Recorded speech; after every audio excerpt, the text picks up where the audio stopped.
Oh, Rowen. Rowen Ravino. Hello po, Jada and Dylan.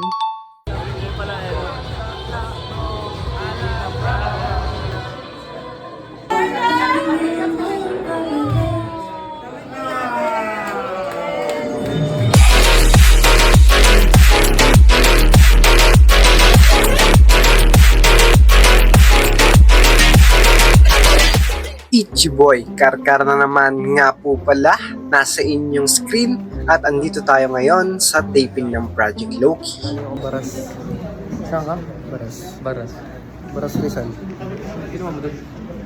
Doon ako kagabi. Si Lucius nga pala yan guys, ang kulit niya no. Then ito pala guys si Helios and Herschel. Kaway sila guys. Kaway sila guys. Pero si Kyle guys, nagre-review guys. Dapat talaga simple yung galit mo. Yes. Medyo nag-alala kasi kami ng ano. Salamin daw ako. Ayun si Caro guys. Tama guys. Salamin. Hi Caro. Shades pala ako. Please Ken. Nag-overthink ako eh. I'm Hershey. I'm a grade 12 student. Hi, I'm Elias. Hi guys. Lucio. Malbaro. Oh, Rowen. Rowen Ravino. Nakalimutan mo mag-vlog, bro. Nag-vlog nga kami kanina pa. Hi, guys. Nakalimutan ko pag-videohan yung finals natin. Sayang mo. Puro photos lang kasi sa Google Drive. Nung laban nung championship.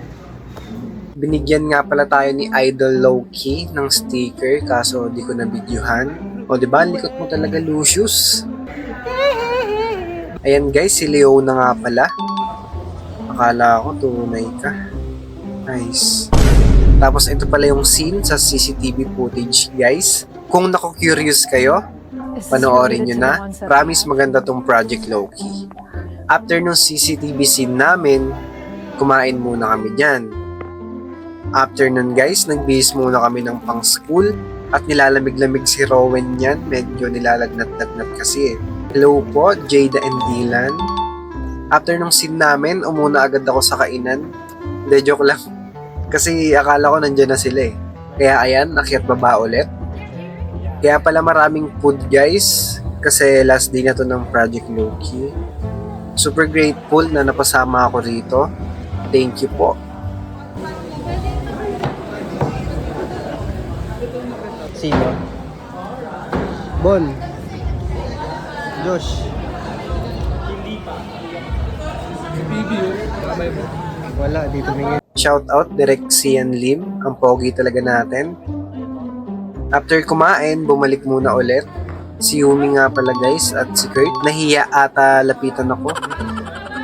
Ayan, on the way na tayo nyan sa last scene guys. At kabadong-kabado ako nyan kasi ba naman guys, sa stage yan.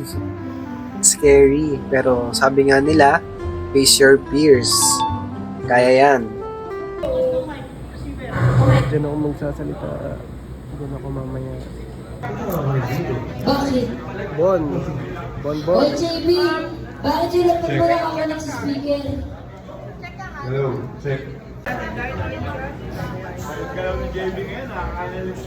At dito, tapos na yung scene ko guys.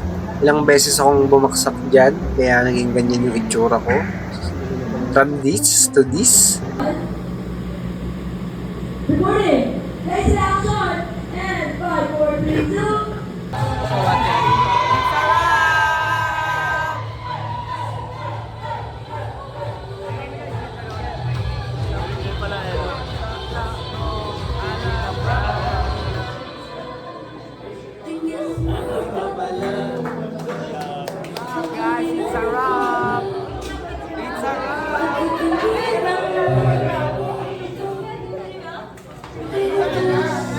Ayun, tapos na guys. Kamusta ang experience? Siyempre, masaya. At hindi ko rin naramdaman na napagod ako kahit anong oras na kami natapos. Kaya, Biba, give me more po. At ayun lang guys, para sa taping na to. See you guys on next taping. Peace out.